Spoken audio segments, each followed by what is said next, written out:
अस्सलामुअलैकुम नाजरीन, आप देख रहे हैं प्रोग्राम फेस टू फेस और मैं हूं आपके साथ मनीज़े मोइन।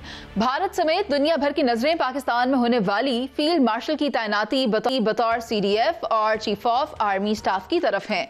गुज़श्ता शब सैयद आसिम मुनीर, जिनकी हिकमत अमली की बुनियाद पर पाकिस्तान ने भारत को मशहूर ज़माना राफेल तैयारों को गिरा कर शिकस्त दी, हुकूमत ने उनको 2030 तक बतौर CDF और आर्मी चीफ तैनात कर दिया है। इस तैनाती के बाद सहाफियों से गैर रस्मी गुफ्तगू करते हुए फील्ड मार्शल ने कहा कि पाकिस्तान ऊंची उड़ान भर रहा है। और इसके साथ ही बात करेंगे आज DGISPR की प्रेस कॉन्फ्रेंस के हवाले से, जिसमें उन्होंने कहा कि किसी का बाप भी पाकिस्तान की अवाम और फौज के दरमियान दरार पैदा नहीं कर सकता, खा वो कितने भी फोरम्स का इस्तेमाल कर ले, खा वो अफगानिस्तान से ऑपरेट कर रहे हों, भारत से ऑपरेट कर रहे हों या दुनिया के किसी भी कोने से ऑपरेट कर रहे हों, वो अगर ये जसारत करेंगे कि पाक फौज और पाकिस्तान के अवाम के दरमियान कोई भी दरार डालने की कोशिश करेंगे तो उसका भरपूर जवाब दिया जाएगा और किसी को भी माफी नहीं दी जाएगी। प्रोग्राम का आगाज करते हैं। मेरे साथ मौजूद हैं ब्यूरो चीफ पंजाब शहजाद हुसैन भट्ट साहब। भट्ट साहब, आप देखें कि इस प्रेस कॉन्फ्रेंस का, इस प्रेसर का जो एजेंडा था वो यही था कि जो खारजी हैं उनके साथ बात नहीं की जा सकती, जो दहशतगर्दी करते हैं पाकिस्तान के खिलाफ उनके साथ किसी तौर पर बात नहीं की जाएगी, और ये बात वाजे कर दी गई है। पहले भी की जा चुकी थी और अब एक बार फिर से दोहराई जा रही है कि इनके साथ बात नहीं हो सकती।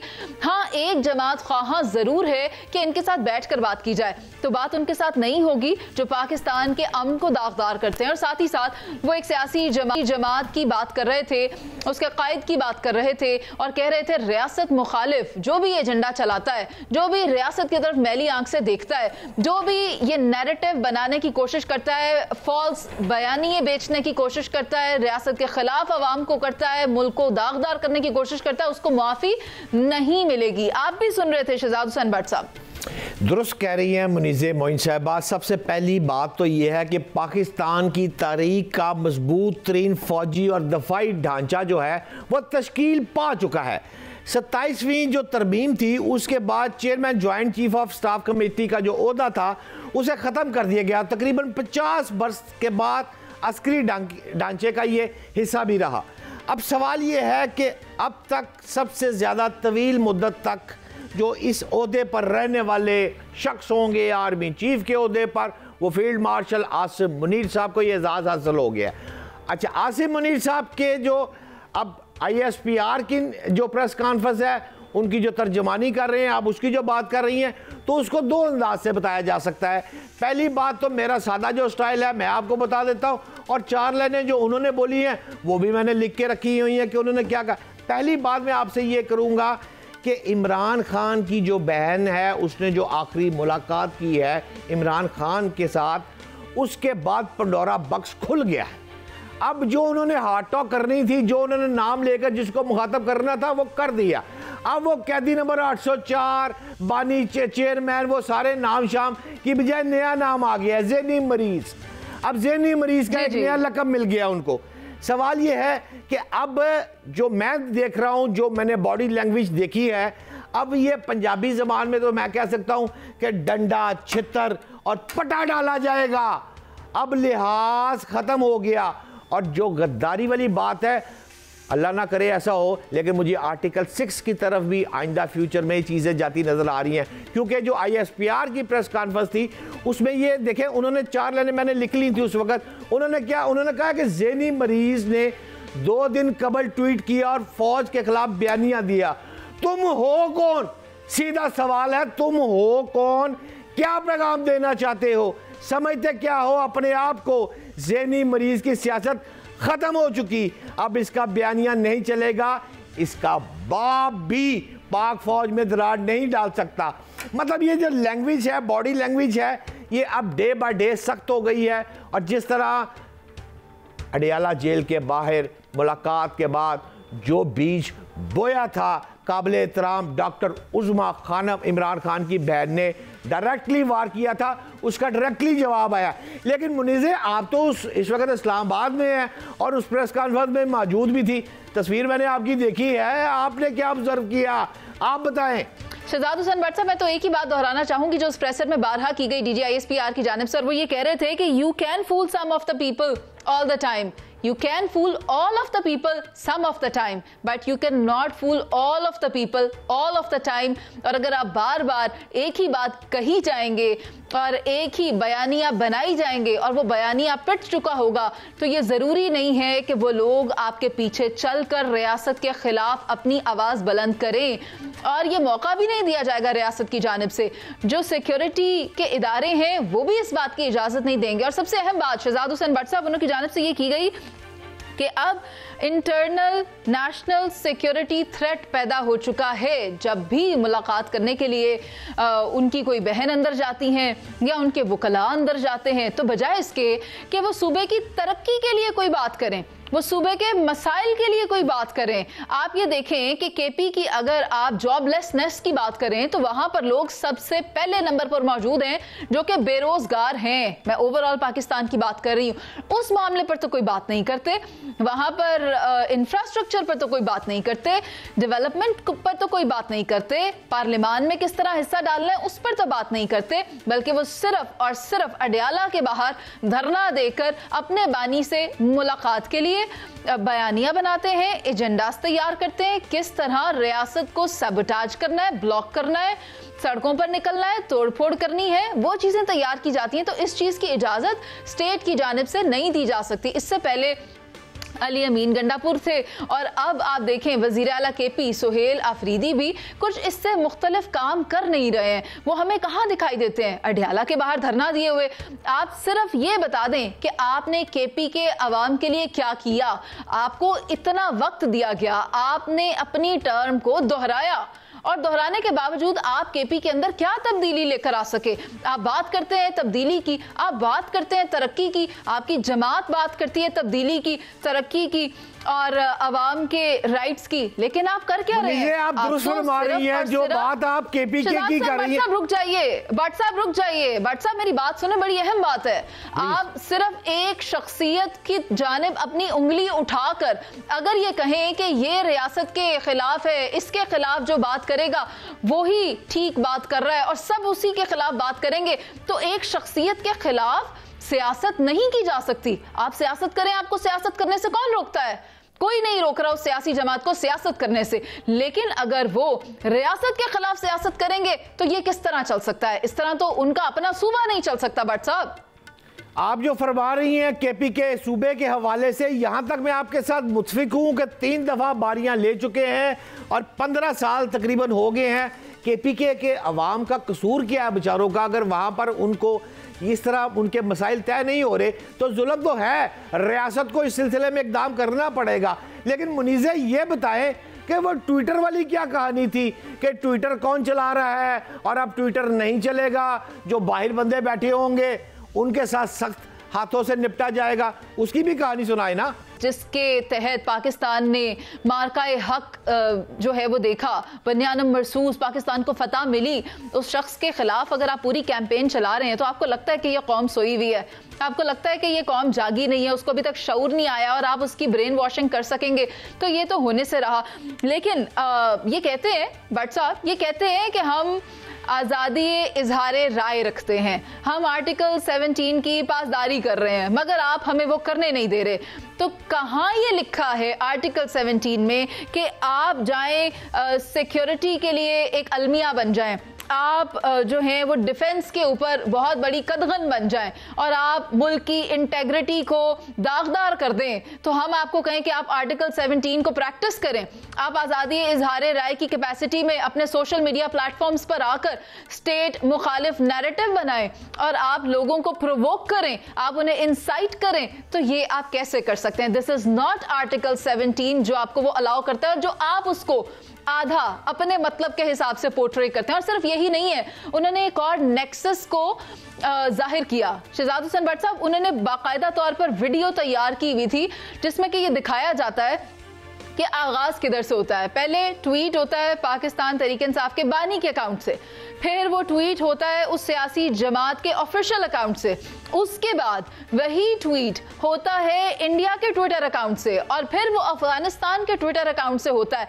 ये पूरा एक नेक्सस है जो उनकी जानिब से बाकायदा तौर पर वीडियो के जरिए वहां पर आए हुए सीनियर जर्नलिस्ट को दिखाया गया कि एटलीस्ट आप क्योंकि रोज टीवी पर बैठते हैं तो आप ये समझ लें, आपने ही अवाम को अवेयरनेस देनी है कि ये जो नेक्सस है ये किस तरह से चल रहा है, किस तरह एक नैरेटिव स्टेट के खिलाफ बिल्ड किया जा रहा है। सियासत करने से किसी को नहीं रोका जाता, हर कोई आए अपना काम करे। आप देखें पंजाब में मरियम नवाज काम करती हुई दिखाई दे रही हैं, हमें वो एंटी स्मोक गन्स नजर आती हैं, हमें सुथरा पंजाब की कैंपेन नजर आती है। वहां कोयटा में पिंक बसेस और दीगर बसेस पहुंच गई हैं। वहां सिंध में भी शर्जील मेमन की गुफ्तगू सुने, वहां पर भी बसेस लाई जा रही हैं और वो कहते हैं हम हर सड़क के ऊपर बस चलाएंगे, यानी कि तरक्की की बात। मगर आप केपी में देखें तो आपको क्या नजर आता है, वो कहते हैं हम बाहर सड़कों पे बसें बुसें चलाने नहीं आ रहे, हम बाहर निकलेंगे सड़कों पर अपना हक लेने। आपका हक तो आपके पास है लेकिन आप उसका इस्तेमाल नहीं कर रहे।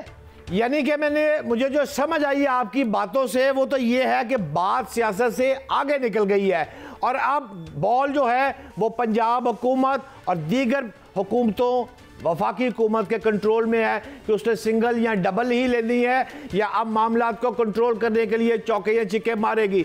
मेरा ख्याल है ये आने वाला वक्त ही बताएगा कि पंजाब हुकूमत और वफाकी हुकूमत अब ये प्रेस कॉन्फ्रेंस को बैलेंस किस तरह कर पाती है। ये इम्तहान मेरा ख्याल है मुनीज़े आ गया। अब ठीक है भट्ट साहब, आप दुरुस्त फरमा रहे हैं, लेकिन अभी प्रोग्राम में एक ब्रेक का कहा जा रहा है। नाज़रीन, ब्रेक के बाद वापस आते हैं और बात करते हैं रूसी सदर के दौरा भारत की। हमारे साथ रहिए।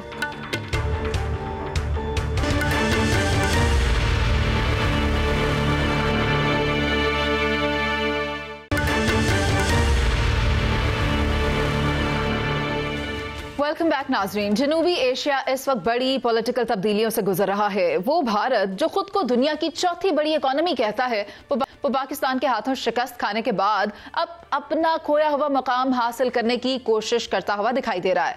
खित्ते में पाकिस्तान के बढ़ते हुए असर रसूख और तवाजुन को बराबर करने के लिए भारत रूस की तरफ हाथ बढ़ा रहा है। इस वक्त रूस के सदर भारत के दौरे पर मौजूद हैं और भारत के हाथों राफेल के नाकाम और शिकस्त खोरदा मुजाहरे के बाद रूसी सदर की हर मुमकिन कोशिश होगी कि मोदी किसी तरह राफेल की बजाय Su-57 fifth generation fighter jet का खरीदार बन जाए। और साथ ही साथ भारत पाकिस्तान के खौफ से मजीद कहा यह जा रहा है कि S-400 और S-500 खरीदना चाहता है। इससे कई सवाल जन्म ले रहे हैं जिन पर तफसीली तौर पर बात करने के लिए मेरे साथ प्रोग्राम में मौजूद हैं ब्रिगेडियर मसूद अहमद खान साहब और उनके साथ साथ मुझे प्रोग्राम में ज्वाइन कर रहे हैं साबिक सफीर शाहिद कियानी साहब। गुफ्तगू का आगाज मैं करना चाहूंगी मसूद अहमद खान साहब आपसे। आप मुझे ये बताएं कि अगर आप मौजूदा हालात का मुहासबा करें और रूसी सदर को आप देखें, वो भारत के दौरे पर मौजूद हैं और कई मुआहदे होने जा रहे हैं, कुछ इंटरेस्ट रशिया के हैं, कुछ इंटरेस्ट इंडिया के हैं। ऐसे में अगर अफगानिस्तान का भी जिक्र आ रहा है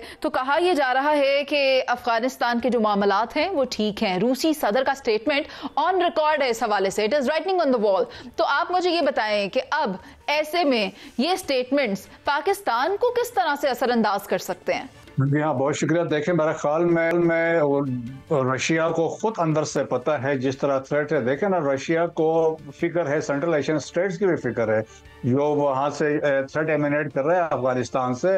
इस्लामिक मूवमेंट ऑफ उज़्बेकिस्तान है, तहरीक तालिबान ताजिकिस्तान है, इस्लामिक स्टेट है, अलकायदा भी है।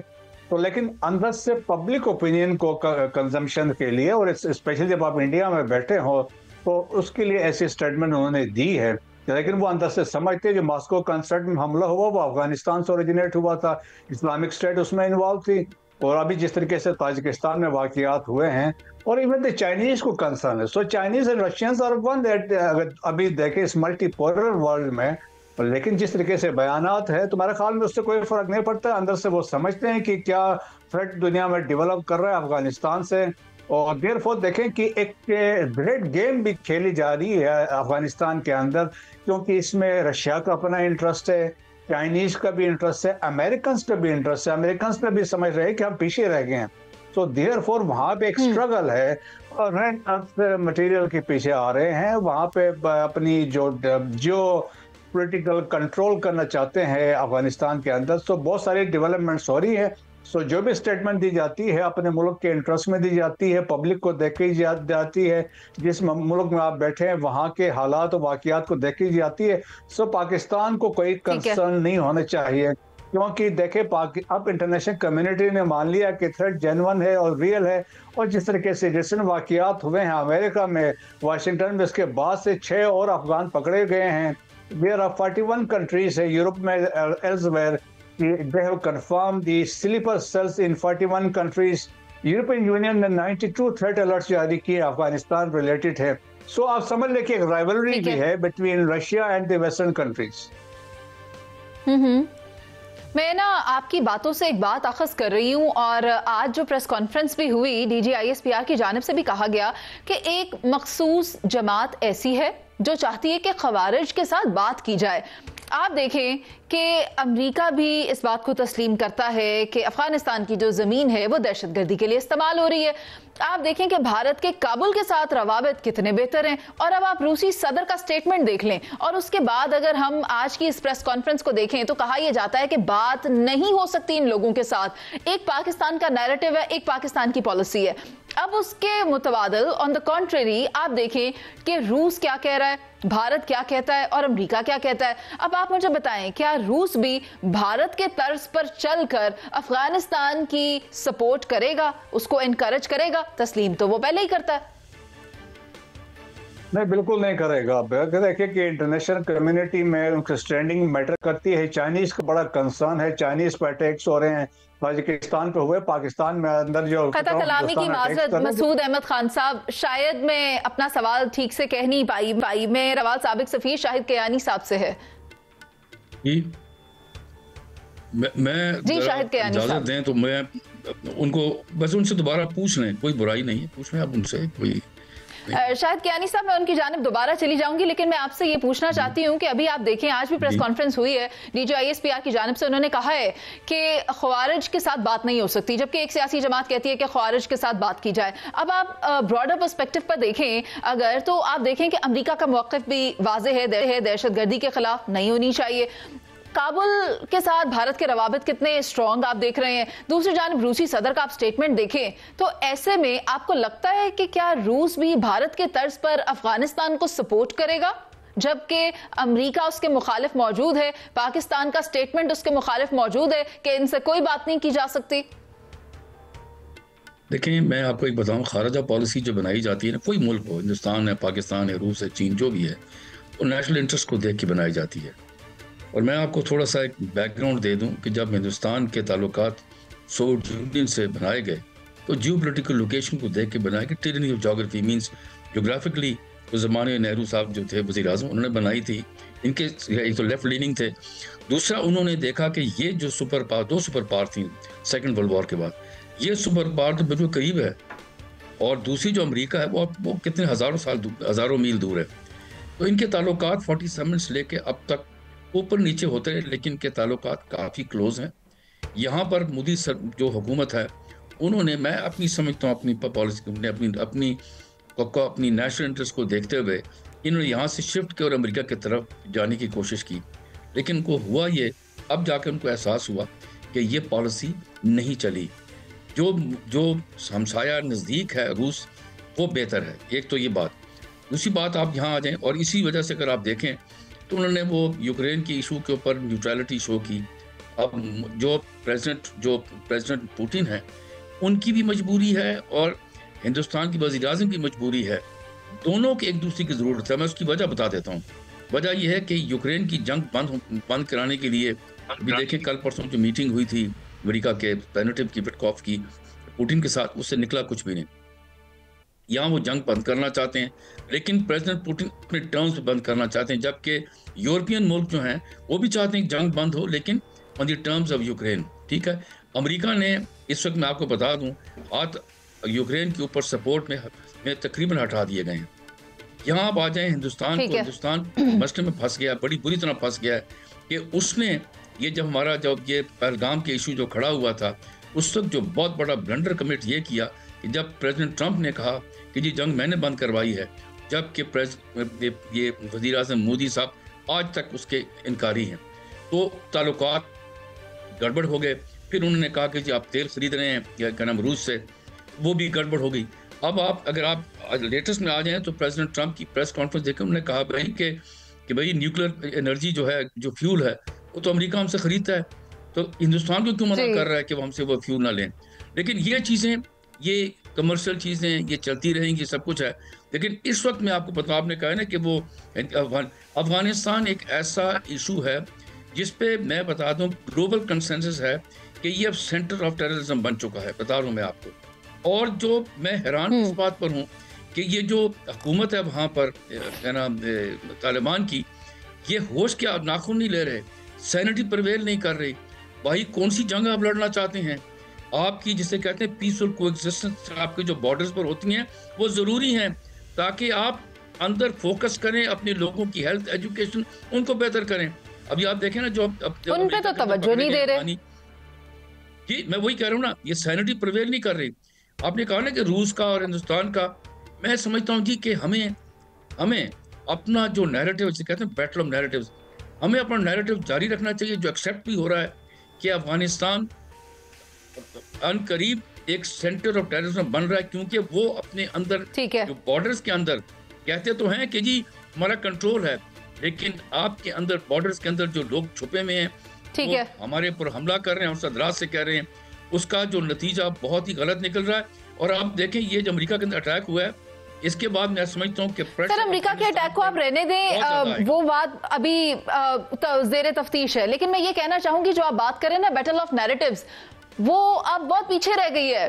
अब पाकिस्तान जवाब देगा। अब ये सिर्फ बैटल ऑफ नैरेटिव नहीं है और ये जबानी कलामी हल नहीं होगी। पाकिस्तान बैठा था आकर इनके साथ मेज पर, मगर ये बात करने की चाहत नहीं रखते थे। अब जो बात करने की चाहत नहीं रखता तो फिर हम यही कहेंगे कि लातों के भूत बातों से नहीं मानते। शहजाद हुसैन भट्ट साहब, आप देखें रूसी सदर क्योंकि भारत के दौरे पर मौजूद हैं और अफगानिस्तान के हवाले से स्टेटमेंट दे रहे हैं। आपको लगता है कि भारत, रूस और तालिबान एक पेज पर हैं? देखिए मुनीज़े मोइन साहबा, ये जो रशियन प्रेसिडेंट पुतिन ने एक बात कही है, इसे सुनकर यूँ लगता है जैसे रशिया, भारत और तालिबान तीनों एक पेज पर है। लेकिन असल हकीकत इतनी सादा नहीं है। ये तारीफ नहीं, ये पूरे खित्ते की खामोश जंग का ऐलान है। जो पुतिन ने इंडिया टुडे को इंटरव्यू में बात कही है, वो हकीकत में अफगानिस्तान की मैं समझता हूँ तारीफ नहीं है। देखिए रशिया जो है वो सिर्फ चीन पर इंसार नहीं करना चाहता, वो भारत को साथ रखना चाहता है। अच्छा, भारत से तजारत चाहता है, असला चाहता है, और भारत भी उससे सस्ता तेल चाहता है और असला चाहता है। बात पुतिन की तारीफ की नहीं, असल बात यह है कि ये तीनों मिलकर भी नया ब्लॉक नहीं बना रहे। बात सिर्फ इतनी है कि ये वक्ती तौर पर एक दूसरे को इस्तेमाल कर रहे हैं। और मैं समझता हूं कि आखिर में सिर्फ मैं एक बात कहना चाहूँगा कि दुनिया तारीफों पर मुनीज़े मोइन नहीं चलती, ये मुफादात पर चलती है। रूस की जो ज़बान पर तालिबान है, आप दिमाग में उसके सरहदें चल रही हैं और दिल दिमाग में वो भारत को लेकर चल रहा है। ये मुमकिन नहीं है। ये वक्त बताएगा कि कल किसके पलड़े में ये सारा ये खित्ता जो खुलना है ना। अब आप ज़रा गौर कीजिएगा कि इस वक्त जो पाकिस्तान है उसकी फ़्लाइट कहाँ चली गई है, JF थंडर कहाँ चले गए हैं, और आने वाला वक्त आपको बताएगा कि ये खित्ता जो है, ये तालिबान, ये भारत, ये रशिया, ये ब्लॉक नहीं बनने कोई। अब ब्लॉक बनेंगे, वो ब्लॉक बनेंगे जिन ब्लॉक्स के पीछे फील्ड मार्शल आसिम मुनीर और पाकिस्तान की मौजूदा हुकूमत है, ये बनाएंगे ब्लॉक, क्योंकि ये वाज़ेह तौर पर है इसीलिए चाइना का मुकाबला नहीं कर सकते, क्योंकि पाकिस्तान एक रीजनल स्टेबलाइजर के तौर पर उभर कर सामने आया है, जिसकी के ये ममालिक तवक्को नहीं कर रहे थे। अब ऐसे में सवाल ये पैदा होता है कि अगर मोदी जादू की झप्पी दे देता है पुतिन को, तो क्या समझा जाए, क्या मैसेज देना चाह रहे हैं ये दोनों? एक दूसरे को मेरा दोस्त कहकर मुखातिब करें। लेकिन बीच में एक बात है, और वो बात मैं चाहती हूं कि मैं ब्रिगेडियर रिटायर्ड मसूद अहमद खान साहब से पूछूं। सर, कहा यह जा रहा है कि जो तैयारा है Su-57, उसको रशिया चाहता है कि को प्रोड्यूस करे इंडिया के साथ मिलकर। तो क्या ये मुमकिन होगा? क्या रशिया और इंडिया मिलकर कोई तैयारा बनाने जा रहे हैं? देखें कि पहले तो बड़ी इसकी इम्प्लीकेशन है विजिट की। आप देखें कि रीअलाइनमेंट कर रहा है, तो इसकी इम्प्लीकेशन है ट्रस्ट अमेरिका देख रहा है, लिवरेज भी देख रहा है। और क्या ये इंडिया ड्रिफ्ट कर रहा है अमेरिका से, जो सो कॉल यहाँ पे थानेदार बना हुआ था। सो क्वाड इज क्लोज, लेकिन एट द सेम टाइम जहाँ पे वो डिफेंस कोऑपरेशन भी करना चाहता है, ट्रेड अपना $100 बिलियन लेके जाना चाहता है by between Russia and India by 2030। अब इनके लिए ये है कि आर्म्स रेस में ये फंस गए इंडिया वाले। वो F-35 अमेरिकन से ऑफर कर रहे थे, आज से चंद साल पहले भी उन्होंने बात हुई थी। अब ये कहते हैं SU-57 लें। सो इसके दरमियान में ये फंसे। क्या इसके रिएक्शन में अमेरिका क्या करेगा? कोर्सिव कोई डिसीजन ले सकता है? टैरिफ के तो ऑलरेडी चीजें सेटल नहीं हुई है, रशियन ऑयल पे भी मसले खड़े थे। सो इंडिया के लिए बहुत सारे मसाइल हैं कि वो कैसे इसको एड्रेस कर। देखें ना, अभी बड़ी छोटी चीजें भी बताई जा रही हैं। वो जिस कार में ट्रेवल किया वो जापानीज थी, वेस्ट की नहीं थी। तो इस तरह से क्या मैसेजिंग अमेरिका को हो रहा है? एक सैंक्शन रेजीम के साथ they are trying to reestablish relations. तो मेरे ख्याल में इसकी बहुत सीरियस इम्प्लीकेशंस है। अमेरिकन भी इसको क्लोजली देख रहे होंगे, इसके बाद वो देखेंगे।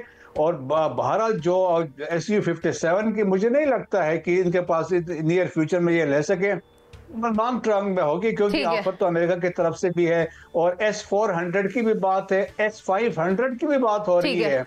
सुदर्शन चक्रा जो उनका कंसेप्ट है, उसके लिए बाय 2030। सर, यानी आप कहना चाह रहे हैं जिनके अपने ही तैयारों की प्रोडक्शन फ्लॉप है, उनके साथ कोई भी और मुल्क क्या ही मुआहिदे की डील कर सकता है। शायद कियानी साहब, एक सवाल आपसे मैं लेना चाहती हूँ, और वो ये कि चीन और रूस अमेरिका और यूरोप के खिलाफ एक अहम इत्तेहाद समझा जाता है, लेकिन पूरी दुनिया भी ये जानती है कि पाकिस्तान और चीन का इत्तेहाद भी है भारत के खिलाफ। ऐसे में आप मुझे बताएं कि अगर हम रूसी सदर के दौरे भारत की बात करें तो दुनिया उसको किस तरह से देख रही है? कि क्या ये डिफेंस के हवाले से ज्यादा एक पॉपुलर विजिट हो सकता है, या फिर कोई इकोनॉमिक टाइज ज्यादा डेवलप होते हुए आपको दिखाई दे रहे हैं? लेकिन अगर हम मवाजना करें इनका रीसेंट डाउनफॉल के साथ, डिफेंस के जो पैक्ट्स रहे हैं रशिया और इंडिया के, वो 35% पर आ गए थे 2023 में, जो कि माजी में कभी 75% पर थे। तो अब आप मुझे बताएं, आपको क्या लगता है, ये ज्यादा इकोनॉमिक वाइज इंपॉर्टेंट है या फिर डिफेंस वाइज ये विजिट इंपॉर्टेंट है? मैं पहले आपको एक चीज़ बता दूं कि इस वक्त ये जो वज़ीर आज़म मोदी हैं, ये पोस्ट पहलगाम के बाद जो इनके साथ हुआ था ना, in general, India in general और मोदी साहब इन पर्टिकुलर, ये दोनों की इमेज बहुत डैमेज हुई। इस वक्त मैं आपको बता दूं कि अगर अभी जनरल इलेक्शंस होंगी, मैं आज आपको अपनी एक्सपीरियंस से बता सकता हूं कि मोदी साहब बीजेपी पार्टी के लीड के कैंडिडेट नहीं बनेंगे, ना इनको बनने देंगे।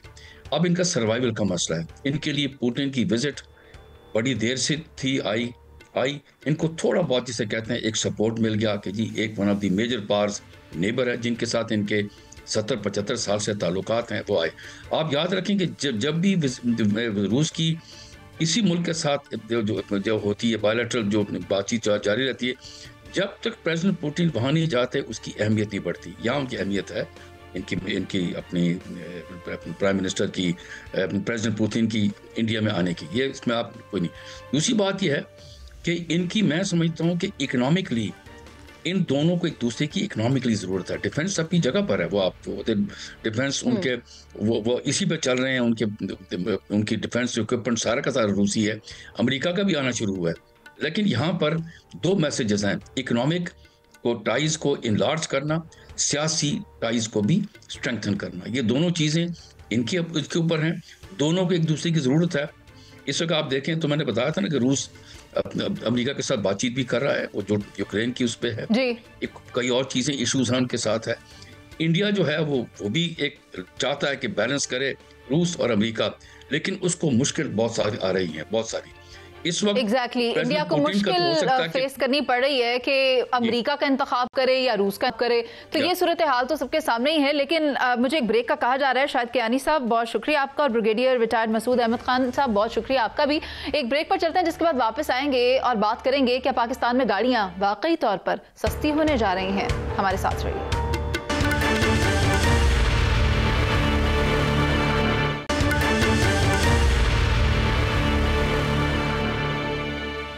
वेलकम बैक बैक नाजरीन। पाकिस्तान के ज़र मुबादला के ज़खायर तकरीबन 15 अरब डॉलर तक पहुंच चुके हैं। स्टॉक मार्केट में रुपए के मुकाबले में डॉलर की कीमत गिर रही है।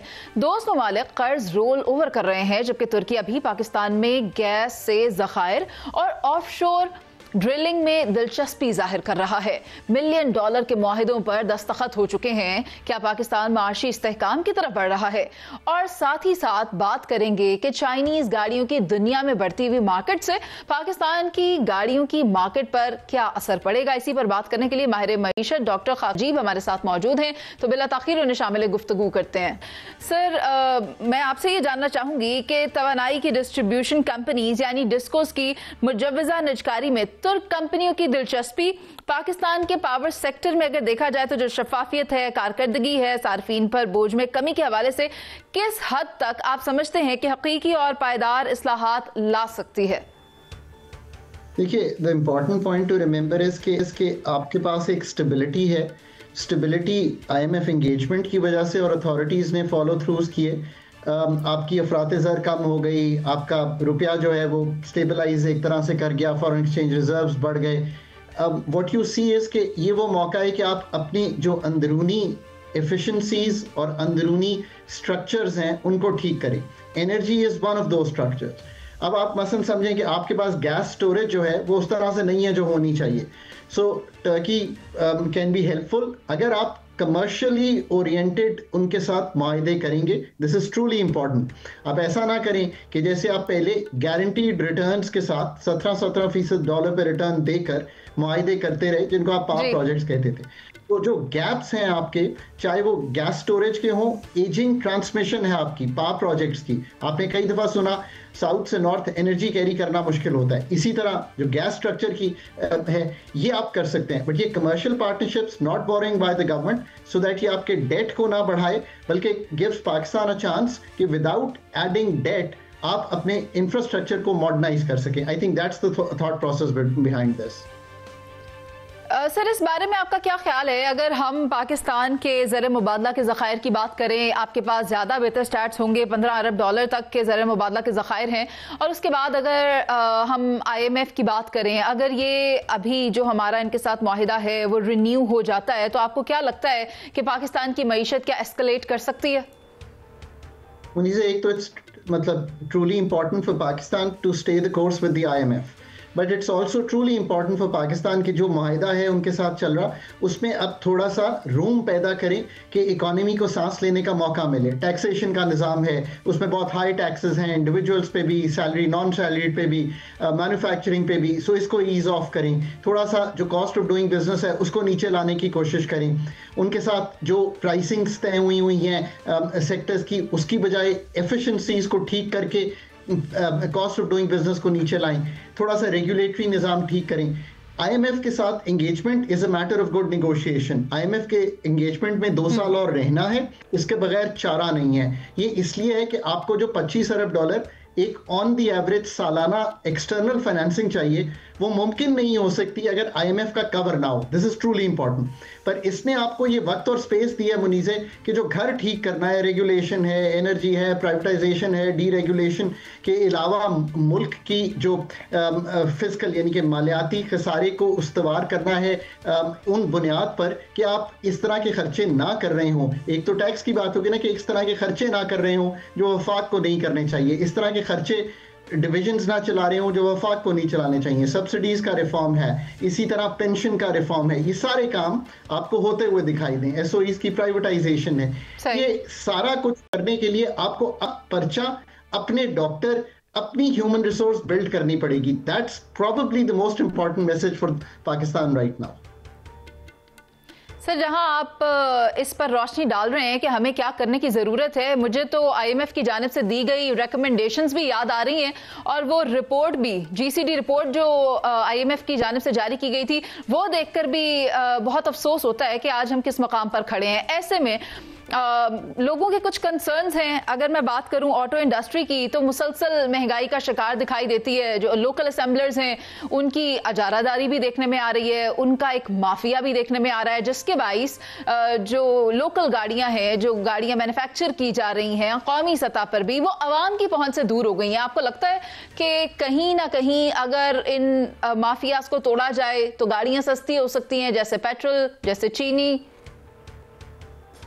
तो पाकिस्तान को अगर एक तो quick response in the IMF report is कि अगर आप आज से 15 रिपोर्ट्स पहले पढ़ लें और इसको भी पढ़ लें तो बातें तो वही है ना। गवर्नमेंट एसओईज नहीं चला सकती, जो एफडीआई लाएं वो ट्रेडेबल सेक्टर में लाएं, प्रॉपर्टी में, और सिर्फ इंफ्रास्ट्रक्चर में ना लाएं, डिजिटल इकोनॉमी बनाएं, एफपीआर की टैक्सेशन स्ट्रक्चर को रीस्ट्रक्चर करें, so on and so fourth. जहाँ हमने काम किया एएमएल में उसकी तारीफ भी की है, कुछ फाइनेंशियल रेगुलेशंस भी अच्छे हैं। सो एक ओवरऑल सी है, पर ये भी at the heart of the issue नहीं जाती। ये भी याद रखें, जो आप जैसे कह रही है पॉलिसी साजी अगर आपने बेहतर करनी है तो वो कैसे बेहतर होगी, जस्ट थिंक थ्रू। वो ऐसे ही बेहतर होगी ना कि हमारी जो इस वक्त की मिनिस्ट्रीज डिविजन्स हैं उनमें वो कैपेबिलिटी हो कि वो ऑटो पॉलिसी, ईवी पॉलिसी उस लेवल की दे सकें, IP industrial policy to an extent, इसी तरह एनर्जी पॉलिसी उस लेवल की दे सकें जो मुल्क में कंपेटिटिव मार्केट बनाए।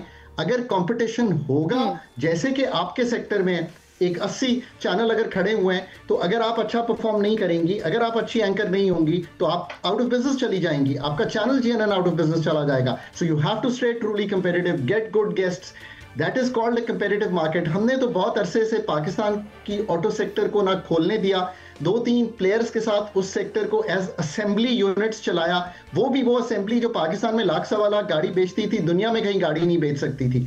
सो ये सारा thought process in the and जो आपने बात की ना, कंज्यूमर के लिए ना सिर्फ अच्छी एफिशिएंट गाड़ी, कॉस्ट इफेक्टिव भी हो और पाकिस्तान से गाड़ियां बनकर दुनिया में भी जाएं, तो इसमें ना सिर्फ कंपेटिटिव वेल रेगुलेटेड मार्केट की जरूरत है, फिर एक्सटर्नल कितना खोलना है, फिर ये भी देखना है साथ साथ कि क्या गाड़ियां ही बनाते जाना है। मतलब डीपर पॉलिसी क्या है, मतलब मुनीज़ा डीपर पॉलिसी गाड़ियां तो है ही नहीं है। डीपर पॉलिसी तो ये है कि खवातीन तो गाड़ियां लेकर इस पे मोटर बाइक्स पे नहीं ट्रैवल करेंगी। आप ट्रांसपोर्ट पॉलिसी बताएं मुझे जो पाकिस्तान को nodal public transport, walk, scooter के अलावा रिक्शाज, जो कनेक्टिविटी बनाए पूरी, जो बाइकिंग की राय हमवार करे।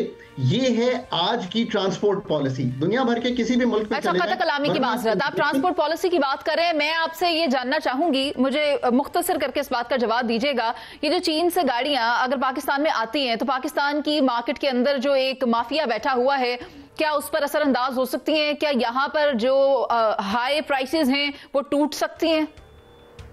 एक तो हाई प्राइसेस में बहुत बड़ा आंसर जो है ये कि क्योंकि हमने कंपेटिटिव मार्केट नहीं बनने दी, अभी थोड़ी सी बनी है तो कीमतों में कुछ जिस करेंगे इस्तेहकाम या ऑन द डाउनवर्ड ट्रेंड है, उसमें एक बड़ा टैक्सेशन का आंसर है। दूसरी बात है जो बहुत इंपॉर्टेंट है याद रखने के लिए, जो टैक्सेस का निफाज है जो बहुत ज्यादा है, उसके बारे में सोचें। तीसरी बात यह है कि ये जो इम्पोर्टेड और एक्सपेंसिव गाड़ियां हैं यही कॉज करती हैं कि जो आपकी जेब है उस पर बोझ बढ़ता है। सो अगेन थिंक थ्रू कि अगर हमने गाड़ियां ही मंगवाते जाना है, या 7 गाड़ियां जो है एक बस जो है उसको तब्दील कर सकती है, 7 गाड़ियां जो है एक ट्रेन उसको तब्दील कर सकती है, 7 गाड़ियां एक ट्रैम तब्दील कर सकती है। सो थिंक थ्रू कि ये पॉलिसी होगी क्या। आई थिंक अभी भी हम शायद गाड़ियां, अंडरपासेस, ओवर हेड ब्रिजेस, इसकी सोच रखते हैं। ये सोच कुल्ली तौर पे तब्दील होने वाली है इनटू अ ट्रांसपोर्टेशन निज़ाम जो एक मॉडर्न सिटीज को कनेक्ट करता हो थ्रू वेरियस नोड्स, और फिर सारे दिन में वो सिटी की मूवमेंट होती हो, वो क्लाइमेट फ्रेंडली भी हो, वो पीपल फ्रेंडली भी हो, और वो इजी एंड क्विक भी हो। I think that's the thought process that must sink in. Doctor Khaqan, हमारे साथ शहजाद हुसैन भट्ट साहब भी मौजूद हैं, और भट्ट साहब और मैं क्योंकि एक ही दफ्तर में होते हैं, तो भट्ट साहब के पास जो गाड़ी है ना वो लेटेस्ट मॉडल की नहीं है। भट्ट साहब, मैं माजरत के साथ थोड़ा सा उसी की रेलेवेंसी से सवाल लेना चाह रही हूँ। आप मुझे ये बताएं, अगर आप देखें कि चीनी गाड़ियां पाकिस्तान में आती हैं तो क्या जो पुराने मॉडल की गाड़ियां हैं उसकी मार्केट में जो प्राइसेस हैं उसको कहीं ना कहीं हम देखेंगे नीचे आता हुआ, या उसी तरह वो लाखों में फरोख्त होंगी जैसे आपने भी कई लाखों में वो गाड़ी खरीदी हुई है? देखें मुनीज़े मोइन साहबा, बात सिर्फ इस वक्त ये है कि जो चल रहा है पिछले 70 साल से चल रहा है वो क्या गाड़ियों की बात करें या क्या बात हम ना करें, आप ISPR की प्रेस कॉन्फ्रेंस से हो आई हैं, सारी खबरें तो इस वक्त आपके पास है। लेकिन दो बातें मैं ज़रूर करूँगा। पहली बात तो ये करूँगा जो आपने अभी फरमाया कि मुल्क तरक्की करने जा रहा है और टर्की के साथ जो मुआहदा है आपका गाड़ियों वाला मुआहदा ही है, और पाकिस्तान जो सस्ता दुनिया भर को गैस की फराहमी करने जा रहा है, मेरा ख्याल है $300 मिलियन का मुआहदा जो है वो टर्किया के साथ हो गया है। और पाकिस्तान तेल और गैस के ज़खायर को लेकर जिस तरह भाई $5 अरब की तजारत सामने आ रही है मुनीज़े, बात इस वक्त ये है कि आप ट्रंप के बयान को ज़रा मजाक में ना लीजिएगा। जो ट्रंप ने अपने सोशल मीडिया पे बात की, उसने ये वाज़ेह तौर पर कहा था कि पाकिस्तान आने वाले दिनों में इंडिया को ही तेल फरोख्त करने जा रहा है। ये मैं नहीं कह रहा, ये ट्रंप कह रहा है, और ट्रंप को पागल नहीं है ये जो बात कर रहा है, ना मजाक में कर रहा है, इसको कंसीडर करें बात को। और दूसरी बात ये है कि तेल और गैस की तलाश के जो इस वक्त मुआहदे हो रहे हैं, इनसे एक नया चीज़ सामने आ रही है। देखिए मुनीज़े, बात यह है कि चीनी जो गाड़ियाँ हैं उन्होंने पूरी दुनिया में धूम मचा दी है। यहाँ पर तो जो सूरत हाल है, अगर ये बात जिस तरह हो रही है, हर चीज़ अब बिल्कुल चेंज हो रही है। अगर यहाँ भी ये इंपोर्ट एक्सपोर्ट की ये सारी ये सुर्ख फीते वाली वो फाइलें जो होती है लंबी लंबी, उनको ज़रा परे करें ना, तो यहाँ से 10 से 15 लाख रुपए की गाड़ी आने वाली है। इस मुल्क में इनकलाब बर्पा होने वाला है। और बात आखिरी मुनीज़े, मैं आपसे ही आज ये पूछना चाहूँगा कि आप मुझे बताएं कि आपको अब फ्यूचर सस्ता लग रहा है गाड़ियों का और पूरी चीज़ों का कि नहीं? क्योंकि जहां से आप आई हैं आपके पास खबर है। जहां आप बात कर रहे हैं ना शहजाद हुसैन भट्ट साहब, देखा जाए तो वक्फे वक्फे से हम देखते हैं कि कई गाड़ियां अपनी कीमतें डाउन कर देती हैं। जैसे उससे पहले एक बार किया ने अपनी स्टॉनिक गाड़ी की कीमत को कई लाखों रुपए कम किया था। अब आप देखें कि टोयोटा ने अपनी फॉर्च्यूनर की कीमत को कितना कम किया है। अब आहिस्ता आहिस्ता आप देखेंगे कि ये बड़े बड़े ब्रांड्स कहीं ना कहीं अपने वो जो बड़े बड़े प्राइसेस रखे हुए थे ना, आवाम के रिलीफ के लिए कमी करने पर मजबूर हो जाएंगे। चाहते ना चाहते हुए उन्हें ये कमी करनी पड़ेगी। लेकिन अगर देखा जाए और हम बात करें माशी इस्तेहकाम की, और जैसा कि फील्ड मार्शल आसिम मुनीर ने भी कहा था कि अब के बाद हम देखेंगे कि पाकिस्तान सिर्फ तरक्की की राह पर गामजन होता हमें दिखाई देगा। इसके बाद हमारा सफर आगे का है, कामयाबी का है। और अभी तक हमने जो उतार चढ़ाव देखे हैं, अब इस्तेहकाम आएगा, खा वो माशी हो, सियासी हो या किसी भी किस्म का हो। थोड़ा वक्त लगता है, मगर अब आप देखें कि आगे जो मुस्तकबिल है वो पाकिस्तान के लिए बहुत रोशन है। जो दूसरे ममालिक है वो काफ़ी ज़्यादा दिलचस्पी रख रहे हैं पाकिस्तान के अंदर। तो इस सेगमेंट से हम शुक्रिया अदा करना चाहूँगी। मैं डॉक्टर खाकान नजीब हमारे साथ मौजूद थे। प्रोग्राम का वक्त खत्म हो गया। शहजाद हुसैन भट्ट साहब और मुझे इजाज़त दीजिए। अल्लाह निगहबान।